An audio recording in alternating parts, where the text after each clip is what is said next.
최근에 이제 안철수 관련 영상들을 좀 올리셨는데 뭐 이렇게 좋아하시는 분들도 많았지만 이게 맞냐 도대체 이게 좀 회의적인 시선 네. 너무 안철수를 좋아하는 게 아닌가 그래서 아무래도 좀 논리적으로 좀 아, 이렇게 안철수 스페셜로 한번 정리해야 될 이제 필요가 있을 것 같아 가지고요. 그러면 먼저 일단 안철수가 이제 뭐 최근에 뭐 이낙연 영입론도 있고 뭐 왜 그런 말을 했는가 그리고 어떤 이제 안철수라는 그 사람의 한번 그 힘을 같이 한번 정리해 주시면 어떨까요? 예. 먼저 제가 그 좀 사회자분께서 뭐 제가 이렇게 안철수를 뭐 이렇게 좋아하고 이렇게 말씀하셨는데 좋아한다는 표현보다는 사실 저는 왜 이렇게 능력 있는 능력을 갖춘 사람이 왜 이렇게 많이 조롱을 받고 그런가. 예전에 그 대선 때 안철수가 그 이런 얘기를 했잖아요. 제가 뭐 갑철수입니까 안철수입니까 이런 얘기를 했는데 충분히 그거는 자기가 어떻게 오해받고 있고 그 상대 진영에서 어떤 문건이 나와가지고 그런 얘기를 했을 때 충분히 뭐 그렇게 얘기를 할 수 있는 건에도 불구하고 왜 이렇게 그 뭐 제가 갑철수입니까 안철수입니까 그 말한 거 가지고 그렇게 이렇게 사람들이 조롱을 하고 할까. 그리고 지금 안철수가 국힘에서 국민의힘에서 상당한 어떤 역할을 하고 있음에도 불구하고 왜 국힘에서는 안철수를 갖다가 이렇게 약간 좀 이렇게 뒤에 이렇게 두고 있는가 그런 의문이 있어가지고 제가 그렇게 최근에 이렇게 그 좀 말씀을 드린 거고요. 그리고 이제 질문 그 하신 것 중에 그 이번에 왜 이낙연을 불렀는가 이 콜을 했는가 그 부분에 대해서 저는 이 부분에 대해서도 좀 안철수가 상당히 어떻게 보면 큰 정치를 하려고 하는 게 아닌가 이런 생각이 들었는데 일단은 안철수가 민주당에서 경험을 해봤잖아요. 경험을 했는데 거기서 그냥 도저히 이게 안 되겠다. 그래서 당을 나와가지고 신당을 차렸잖아요. 신당 차려가지고 성공을 했는데 그러니까 안철수가 이낙연을 봤을 때 이낙연도 충분히 아주 훌륭한 사람인데 도저히 이런 사람이 민주당 내에서는 성공하기가 어렵겠다 이런 생각이 들어가지고 그렇다면은 같이 국힘에 와서 같이 한번 국힘을 한번 변화시켜 보자 이런 생각을 한 게 아닌가 이런 그런 생각을 했고요. 또 그 이낙연하고 안철수하고 좀 비슷한 점이 있어요. 그러니까 그 안철수도 보면 약간 온건파고 이낙연도 보면은 지금 민주당 내에서는 온건파죠. 그래서 어떻게 보면은 뭐 특별히 어떤 그 이지감이 없는 거죠. 그러니까 이낙연이 국힘에 왔을 때 큰 이지감이 없기 때문에 충분히 잘 적응을 할 수 있고 그 적응하는 걸 넘어서 가지고 국힘을 변화시킬 수 있는 그런 어떤 점이 있다. 그리고 이낙연이 호남이라는 게 상당히 중요해요. 지금 국힘의 가장 어떻게 보면은 그 문제점, 약점이 그 영남남 이미지란 말이죠. 물론 최근에는 좀 어느 정도 이렇게 많이 벗어났지만은 아직도 그런 점이 있단 말이죠. 그런 상황에서 호남 출신인 이낙연이 와가지고 국힘에서 큰 역할을 하고 한다면은 이 국힘의 영남당 이미지가 많이 빠질 것이고 그 색깔이 많이 빠질 것이고 그러면 국힘에도 좋고 그럼 나아가서는 뭐 대한민국의 가장 큰 고질병인 지역주의 그걸 해소하는 데도 상당히 도움이 되는 거고 그 안철수는 그런 어떤 생각을 하지 않았는가 이런 생각이 들어요. 그리고 안철수가 지금 국힘 내에서 안철수만큼 어떻게 호남에 다가갈 수 있는 인물이 있는가 저는 그게 궁금해요. 그 안철수가 예전에 그 국민의당을 창당을 해가지고 호남을 완전 석권을 했잖아요. 그러니까 호남 사람들은 어떤 게 있냐면 안철수에 대해서 어떤 판단을 하냐면은 안철수는 그냥 뭐 지역주의에서는 어느 정도 자유로운 사람이다. 그래서 본인들이 안철수를 지지한다고 해가지고 그걸 뭐 큰 문제가 없다. 그런 어떤 생각을 하고 있는 것 같아요. 만약에 근데 만약 그 아주 영남 색깔을 갖고 있는 그런 사람이 뭐 호남에서 그렇게 받을 수는 없잖아요.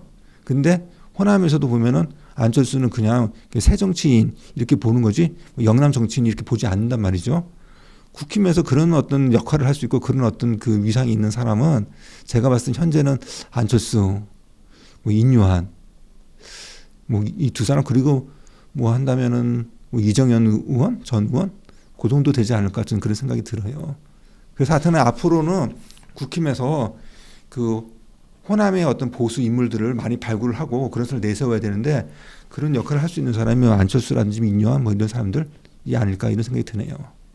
뭐 인요한 위원장이 최근에 이제 하셨으니까 그런데 이정현 전 대표는 어떻게 보면 약간 의외의 이름인데 이정현 대표랑 또 예전에 같이 이제 국회 출입하실 때 또 인연도 있으셨고 해서 좀 설명해 주시면 더 좋지 않을까요? 큰 인연은 아니고요. 제가 뭐 그때 국회 뭐 출입하고 할 때 뭐 당 대변인 했으니까 근데 보면은 아유 대변인 역할을 갖다가 아주 열심히 하고요. 진짜 열심히 한다는 그 자체 그거는 어느 대변인보다 진짜 열심히 했고 그리고 또 그분이 뭐 대변인 했지만은 또 그 호남에 출마해가지고 당선이 됐잖아요. 그 당시 뭐 한나라당 새누리당 그 후보가 그 호남에서 그 당선되는 건 어렵잖아요. 그런데 그때 보면은 그때 순천에서 출마를 했는데 그 출마해가지고 선거 운동하는 거 보면은 진짜 완전 성실하게 하고 그리고 이분이 그 그러니까 당 대변인 할 때도 보면은 그 당시 그 새누리당을 위해 가지고 아주 진짜 열심히 했고 또 그 한때 뭐 이렇게 박근혜 대통령이 뭐 대변인 입이라는 얘기도 있었잖아요. 그 약간 그런 식으로 약간 좀 이렇게 좀 비난을 하기도 하는데 그 이정현 그 의원은 더 대표죠. 대표를 했으니까 전 대표는 그 진짜 어떻게 보면은 박근혜 그 대통령의 그 역할을 갖다가 그 대변인 역할을 진짜 저는 그 아주 잘했다고 봅니다. 뭐 누구의 어떤 무슨 약간 뭐라고 해야 되나 무슨 약간 좀 뭐 표현을 좀 뭐 하는데 뭐 따까리 이런 표현 있는 건 아니고요. 진짜 대변인 역할을 제대로 했어요. 근데 일각에서는 야 뭐 이정현은 왜 박근혜 대변인 역할만 하고 너무 그런 거 아니냐 하는데 그러면서 약간 뭐 이정현 대표가 박근혜하고 이렇게 대통령하고 거리를 좀 둬야 된다 이렇게 말하는 사람도 있는데 그건 아니죠. 그 정치인이라면은 지킬 거 신인은 지킬 거는 지켜야 되죠. 그러니까 신이라는 이런 건 중요하죠. 그래서 뭐 이정현이 박근혜 대통령에 대해서 뭐 배신자가 돼서는 안 되는 거죠. 신의를 지키고 그렇다고 해가지고 뭐 이정현이 뭐 박근혜 대통령을 뭐 뒤에 두고 뭐 이렇게 이용해가지고 뭐 자기 사리 사욕을 취한 건 아니고 말 그대로 그냥 딱 역할을 갖다가 진짜 제대로 한 거죠. 그러니까 뭐 최순실처럼 한 게 아니라 진짜 이정현 그 전 대표는 박근혜 전 대통령의 어떤 그 대변인 역할을 갖다가 진짜 FM대로 한 거죠. 그런 점에서 저는 상당히 어떻게 보면은 훌륭한 정치인이다 이렇게 봅니다. 근데 하여튼 이정현 대변인 하다가 뭐 의원 하다가 이제 대표도 됐잖아요. 그런데 호남이기 때문에 약간 당내에서도 그렇게 큰 힘을 얻지 못하는 그 점이 저는 아깝더라고요. 아쉽더라고요. 예. 그런 걸 갖다 이제 바꿔야 되는데 안철수라든지 뭐 인유한 이런 사람들이 바꿨으면 좋겠어요. 그럼 뭐 이제 다시 안철수 저기 의원 얘기로 돌아와서 그렇다면 약간 호남에서 힘을 쓸 수 있는 지역주의로부터 자유로운 영남 정치인. 예. 그 다음은 또 뭐가 있을까요? 그 안철수 의원은 기본적으로 저는 그 기존 정치에 물이 안 든 점, 그 점이 저는 최고의 어떤 그 힘이라고 보고 또 기존 어떤 보면은 그 법조인 출신들이 대부분 이렇게 정치를 많이 하잖아요. 근데 안철수는 이 과학자라는 점, 그 점이 어떻게 보면은 상당히 좀 어필을 할 수 있지 않을까 이렇게 봐요. 그 물론 뭐 법조인들이 뭐 저는 정치를 하는 것도 좋다고 봅니다. 원래 법조인들이 정치를 해가지고 뭐 원칙에 입각해가지고 이렇게 정치를 한다면은 그리고 뭐 법치주의에 입각해가지고 정치를 한다면은 사회가 안정이 되고 참 좋죠. 그런데 그동안 이상하게 그 법조인들이 그런 모습을 못 보여줬단 말이죠. 이상하게 이렇게 법조인 할 때는 그 원리 원칙에 따라서 생활했을지 모르지만은 정치인이 돼서는 이상하게 뭐 진영 논리에 휩싸이고 그런 모습을 보여줬단 말이죠. 그래서 뭐 정치가 되게 좀 이렇게 혼란스럽고 한데 그렇다면은 이 과학자들은 진짜 말 그대로 과학자들은 일단 있는 그대로 이렇게 보잖아요. 객관적으로요. 그렇다면은 이 정책이라든지 이런 걸 할 때 펼 때 충분히 저는 이렇게 진짜 뭐라고 해야 되나 진영에 치우치지 않고 객관적인 어떤 그 사고, 객관적인 어떤 시각에서 조율할 수 있지 않을까 그런 점에서 저는 보고 그리고 또 안철수가 또 그런 점이잖아요. 그 보면 항상 강조하는 게 너무 뭐 진영 논리에 치우치지 않고 실용주의적으로 이렇게 정치를 해야 된다. 항상 강조하는 부분인데 어느 시점에서는 보면은 국민들이 맞다. 이제는 이제 실용주의적으로 가야 된다. 그렇게 판단을 하고 그렇다면 상당한 어떤 그 지지를 받지 않을까 이런 생각이 듭니다. 예. 그런데 사실은 이제 안철수에 대해서 국장님께 논평하셨는데 이런 댓글이 달렸어요. 안철수를 견제하는 기득권 세력들이 국민의힘에 많기 때문입니다. 차후 어떻게 될지. 이거 안철수는 일단 어떻게 보면 좀 외로운 상태라고 해야 될까? 이렇게 정말 말 그대로 견제하는 사람이 그럼 당내 많고 이거 어떻게 극복해야 될지. 그걸 갖다 이제 극복을 해야 되는데 일단 저는 그런 어떤 그 안철수를 견제하기 때문에 안철수의 어떤 그 능력에 비해서 저평가되는 부분은 분명히 있어요. 있는데 그런데 저는 그 안철수는 그 부분에 대해서 현재로서는 별로 이렇게 개의치 않을 것 같아요. 왜냐하면은 안철수가 지금 보면은 국힘에서 따로 개파가 없잖아요. 뭐 안철수 뭐 사람들이 별로 없단 말이죠. 그럼에도 불구하고 안철수 정치 위상은 여전하단 말이죠. 그게 뭐냐면은 지금 국힘에서요. 스스로 홀로 설 수 있는 정치인은 안철수가 유일하다고 저는 봅니다. 그러니까 안철수는 사실 그 창당하고 성공시킨 경험이 있잖아요. 그러니까 그 창당에서 성공했다는 거는 스스로 안철수 혼자 설 수 있다는 그런 의미거든요. 예전에 YS가 이런 얘기를 했대요. 그 YS 측근이 딱 급하게 달려가지고 지금 누가 지금 당을 만들려고 한다. 어떡하냐.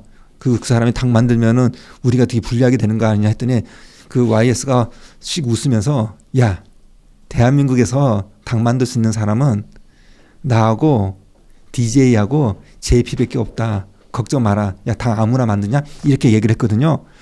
근데 이 YS, JP, DJ 이 사람들은 뭐 다른 사람 없어도 홀로 그냥 설 수 있는 사람들이에요. 그런데 안철수도 그런 사람이란 말이죠. 혼자서 개파 없이도 당을 만들 수 있는, 그리고 개파도 없음에도 불구하고 아직도 국민적 위상이, 국민들이 바라보는 어떤 그 위상이 있단 말이죠. 그렇기 때문에 지금 뭐 이렇게 인기가 없고 아까 당내에서 뭐 좀 견제를 받고 하는 거에 대해서 안철수는 속으로 씩 웃고 있지 않을까 이런 생각도 드네요. 그런데 제가 굳이 좀 이렇게 그 첨언을 하자면은 그 안철수가 좀 이렇게 견제를 받는 의미도 있고 그러면서 약간 좀 이렇게 존재감이 약한 부분도 있어요. 당내에서. 근데 그 부분이 왜 그럴까 생각을 해봤는데 그 워낙에 안철수가 이렇게 새 정치를 강조를 하면서 실용주의를 갖다가 너무 이렇게 내세우다 보니까 약간 이념성에서 약간 너무 좀 이렇게 희미한 느낌이 있죠. 그러니까 이념이 없으면은 약간 무소속 느낌이 있단 말이죠. 그 무소속은 표를 얻기 좀 어렵잖아요. 암만 능력이 좋아도. 그래서 그 지난 어떤 그 당대표 선거 때 안철수가 확실히 얘기를 했어요. 나는 보수주의자일 수밖에 없다. 내가 뭐 기업을 했는데 보수주의자 아니냐 이렇게 얘기를 해가지고 확실하게 얘기를 하긴 했는데 그런데 아직까지 조금 그런 부분에 대해서는 약간 좀 이렇게 의구심을 갖고 있는 분들이 좀 있는 것 같아요. 그래서 안철수 의원 본인이 뭐 조금 좀 간혹가다 그래도 나는 보수주의가 맞다. 그렇게 얘기를 하는 게 좀 좋지 않을까. 예, 그런 생각이 듭니다. 그러니까 나는 보수주의는 맞는데 그렇지만은 나는 실용주의를 하고 이게 진영 논리에서 자유로운 그런 보수주의자이다. 그리고 나는 이제 호남의 보수를 갖다가 끌어올 수 있는 그런 사람이다. 자기 자랑을 좀 해야 되지 않을까. 본인이보다는 좀 이렇게 친한 분들이 좀 그런 얘기 해줬으면 좋겠어요. 그래서 그 인유한이 최근에 그 인유한 혁신위원장이 이제 자기 이제 마지막 자리에서 같이 안철수하고 기자 간담회 했잖아요. 그때 인유한이 그런 얘기를 하더라고요.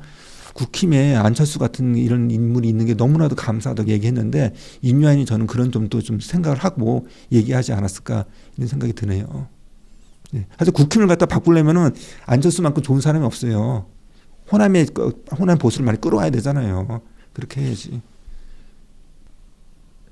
예. 그리고 이제 또 이제 여러 가지 있지만 좋은 댓글들 말고 저희가 이제 편집한 사람들이 본 결과 약간 악플 읽기가 지되긴 했는데 정치철새 간철수.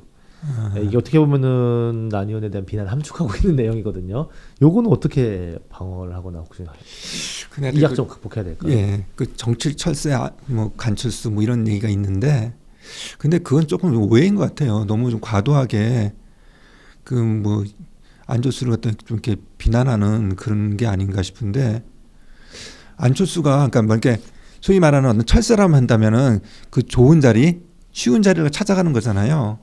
근데 그동안 안철수의 정치 어떤 그 역정을 보면은 항상 이용당하고 그리고 양보하는 그런 어떤 정치를 했는데, 그 어째 그게 안철수가 무슨 뭐 간철수가 될 수 있는지, 철새가 될 수 있는지.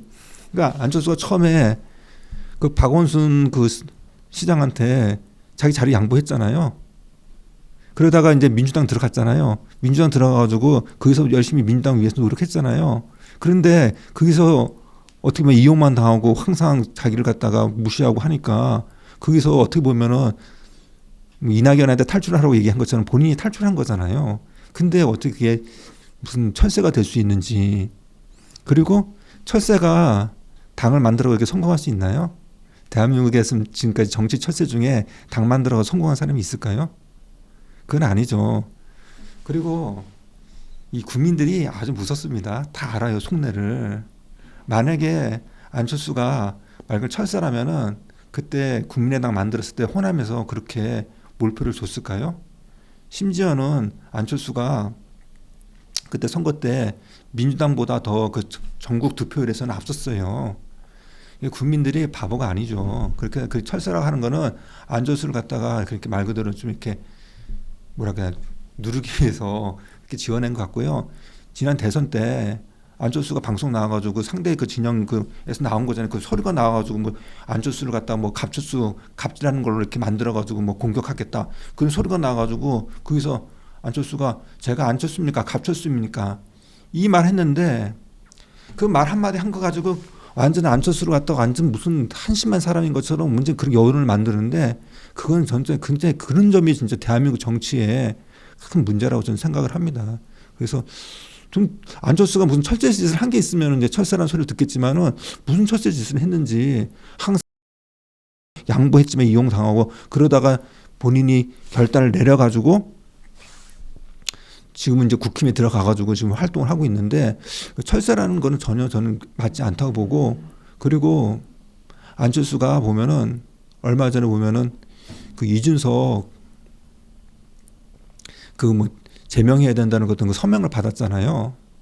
사실 그때 주변에서 무료를 많이 했어요. 야, 그런 위상이 안철수만 그런 정치 위상을 갖고 있는 사람이 왜 어린 저는 이준석을 갖다가 뭐 제명하자 그런 걸 하냐. 그런데요, 안철수는 만약에 안철수가 간을 봤다면은 그 말 듣고 안 했죠. 밑에 사람 시켰겠죠. 그렇지만 안철수는 본인 직접 그걸 했잖아요. 근데 안철수는 그걸 왜 했냐? 자기는 뭐 이준석에 대한 어떤 감정 때문에 사감 때문에 그런 게 아니라 자꾸 그 있지도 않은 얘기를 한다. 그러니까 뭐 거짓말을 한다. 그런 점은 정치에서 우리 정치에서 없어져야 되기 때문에 자기는 그걸 했다. 그렇게 얘기를 하더라고요. 그러니까 안철수는 보면은 어떻게 보면 본인이 딱 판단해가지고 이게 해야 된다 하면은 딱 하는 스타일이지. 뭐 이렇게 뭐 간을 보고 뭐 자기 어떤 뭐 눈앞의 이익 그런 건 아닙니다. 그 눈앞의 이익 봤다면 요번에 무엇하러 이렇게 그 이낙연 보고 들어오라 그런 얘기를 왜 했어요? 그러니까 이낙연은 그쪽 사람한테 좀 욕먹고 있잖아요, 안철수가. 그렇지만 안철수는 이낙연이 봤을 때 또 보면 진짜 순수한 마음에서 이낙연이 민주당에서 자기 경험에 비춰봤을 때 민주당에서 활동하는 것보다는 국힘에 와서 같이 한번 국힘을 갖다 바꿔보자 그런 어떤 그런 마음이 있었던 것 같아요. 네, 그리고 진정성. 예, 진정성이 있었던 것 같습니다. 예. 그런 거죠. 그래서 모르겠어요. 뭐 갑철순이 아니 안철수 간철순이 그런 거는 저는 별로 그게 별로 이렇게 먹혀들지도 않을 것 같아요. 사실 이제 안철수는 한동훈 비대위원장이 됐잖아요. 그렇다면 이제 다음 총선에서 이제 다른 역할을 맡아야 될 건데 어떤 역할을 해야 될지 마지막으로 한번 정리해 주시면 딱 좋을 것 같은데. 저는 안철수가 총선에서 한 선대위원장을 맡으면 어떨까 이런 생각이 들어요. 그러니까 한동훈 지금 비대위로 꾸려졌는데, 한동훈 비대위원장은 그 좀 어떻게 약간 공격수적인 역할이 있고 그러는데, 그에 비해서 안철수는 공격수 역할도 뭐 할 수 있겠지만 그보다는 약간 좀 중도 표심을 확 끌어올 수 있는 그 역할이 있거든요.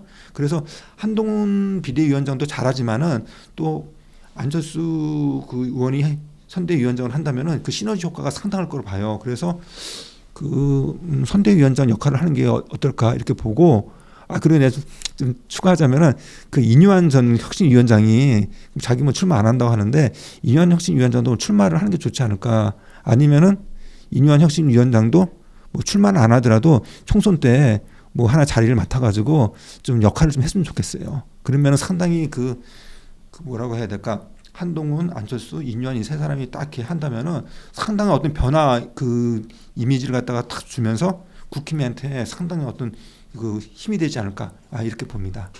예, 오늘 이렇게 요 정도에서 마치죠. 예, 국장님 감사합니다. 네, 감사합니다. 잠깐 여기를 눌러주세요. 구독과 좋아요를 눌러주시는 분들에게 건강과 행운 장수를 기원합니다.